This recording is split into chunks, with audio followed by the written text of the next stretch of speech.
If you want to know what is the best next step if your critically ill loved one is already passing some spontaneous breathing trials on the ventilator with a tracheostomy, but is not quite ready for trach collar, stay tuned. I've got news for you. My name is Patrick Hutzel from intensivecarehotline.com, and I have another quick tip for families in intensive care. So currently we're working with a client who has their loved one in intensive care on a ventilator with a tracheostomy, and their loved one has been there for a number of weeks now and had the tracheostomy around the 16th of December. Now, at the time of me recording this video, it's actually the 1st of January today. Happy New Year to everyone. So the challenges that this particular lady is facing is, she's breathing spontaneously on a pressure support trial with pressure support of 12 with FiO2 fraction expired oxygen of 40% in the peak of 5. That's not too bad overall, and she's maintaining that 24 hours a day. But she is failing the going on a trach collar or going on a trach mask, i.e. removing the ventilator completely. She's failing that, and she's desaturating, and her oxygen drops and all the rest of it. So not a good position to be in. But it also turns out, when looking at the client's notes and when talking to the client's family, that their loved one has not been mobilized at all, and that there's a partial collapse on the left side of the lung. No surprise, she is failing going onto the trach collar.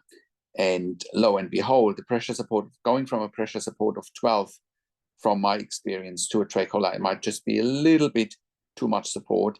Would be better if pressure support was 10, ideally even 8. And also FiO2 40% might also be just a little bit too high. Please keep in mind, room air is 21%, and room air is 21%. And if FiO2 is 40%, that's just a little bit too much to pass a spontaneous breathing trial. So what are the next steps here? Now, it turns out that this lady has been in ICU immobile since about mid-November. When asking the family whether she has been mobilized at all, i.e. has been out of bed, no, she hasn't.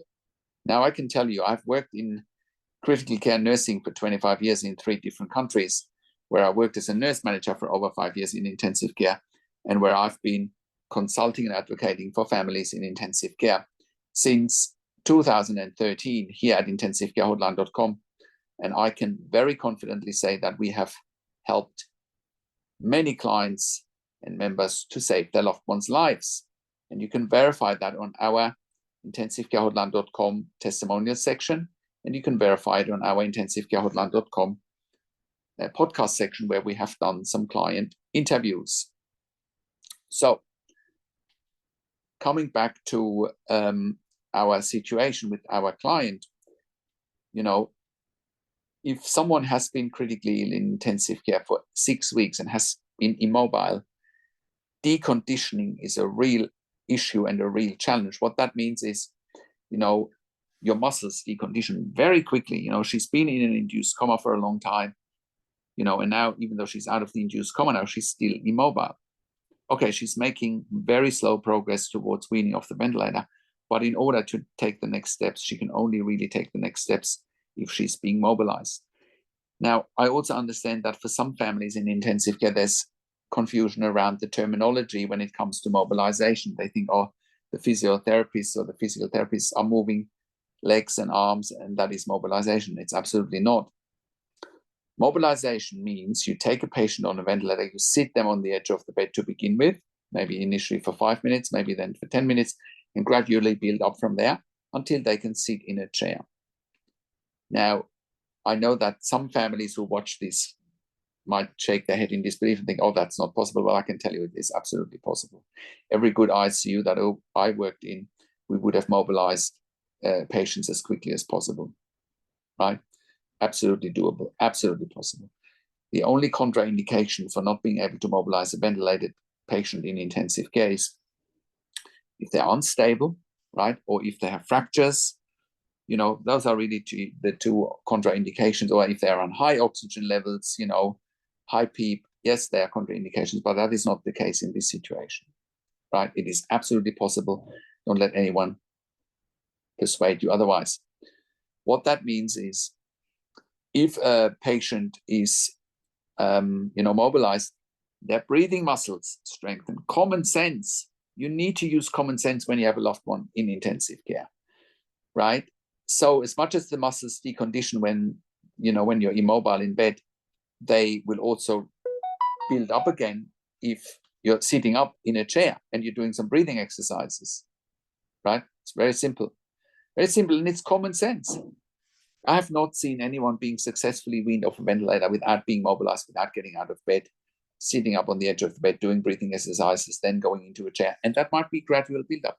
The first day it might be 5 minutes on the edge of the bed. The next day it might be 10 minutes on the edge of the bed. The next day it might be 20 minutes.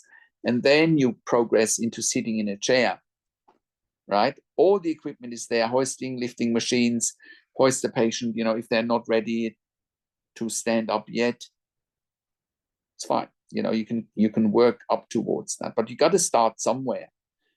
I have not seen a patient being successfully weaned off the ventilator without getting mobilized. And that means getting out of bed. And that is doable with a ventilator. Most people think it's not possible. It is absolutely possible, right? So I hope that helps you understand what is possible and what needs to be done. And then also be patient, then your loved one might go on a spontaneous breathing trial with a Trache collar, and they might pass 10 minutes, and then maybe they might pass 15 minutes, and then they might pass 20 minutes. You can't run a marathon without training. You're not going to run, whatever it is, 42 kilometers just because you want to run a marathon. You need to build your tolerance up for it. And it's the same when it comes to weaning off a ventilator, right? Use common sense. Don't let anyone dissuade you from not using common sense. Mobilization is the name of the game, right? So, like I said, we have helped hundreds and hundreds of members and clients over the years to improve their lives instantly and to save lives in intensive care with our consulting and advocacy. And like I said, it's all documented and all verified on our testimonial section and on our intensivecarehotline.com podcast section. And that's also why I do one-on-one consulting and advocacy over the phone, Zoom, Skype, WhatsApp, whichever medium works best for you. And I talk to you and your families directly. I talk to doctors and nurses directly. I handhold you through this once-in-a-lifetime situation that you simply can't afford to get wrong, right? And when I talk to you and your families directly, I also talk to doctors and nurses directly, and I ask all the questions that you haven't even considered asking, but must be asked when you have a loved one critically ill in intensive care. I also represent you in family meetings with intensive care teams. We also do medical record reviews in real time. We also do, so that you can get a second opinion in real time, we also do medical record reviews after intensive care if you have unanswered questions, if you need closure, or if you are suspecting medical negligence. We also have a membership for families of critically ill patients in intensive care, and you can become a member if you go to intensivecarehotline.com.